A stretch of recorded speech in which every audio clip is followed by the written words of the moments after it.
closing. Sa closing questions, parang i-wrap up mo lang. Kahit dalawa lang yan. O kahit sabihin natin 3 dito. Para 10. Diba? Oo. 2 introductory, 5 yung mga halaga. Tsaka ito. Diba? Sa key questions po namin to Ito ipapasok. 2. Ito 2. Opo, sa key questions po itong 4. Ito, ano. Ito, Paano po itong 5 na tanong? Saan Alin? po siya ilalagay?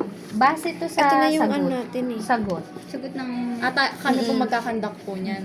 Kami po Kayo gagawa. kasi Oo nga gagawa pala. nito. Mga yun tayo. Yan Hindi, yung tulong. hindi ito ang bag ng beneficial, ng participants. Ito Kami yung na bag po. Sa amin po as Oo. researchers. Okay po, ma'am. Gets na po. Okay. Sige na, yun na. Thank Yun you naman. so much, ma'am. Pagod For the naman. blessing. Thank you so much po, ma'am.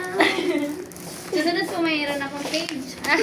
Sorry ma'am. Kasunod ma'am, okay na talaga to. Okay na yun, ma'am. Pasensya ma'am, sobrang busy po kasi namin eh. natin kung may page sila. Ma'am, kakayanin ba namin ang ano?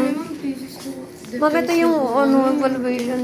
Ayan daw ang Ano kayang itatanong sa akin? Tingin mo, ma'am, kaya po kayo namin yun, ma'am. guide natin dos talaga ito. Wag din natin naayos to. Sa amin, ma'am. Oo nga ma'am. Bigyan mo na. Practicein mo kaya kami ma'am. Ako lang. Ginawa namang tutor. Ako lang. Okay na ba to?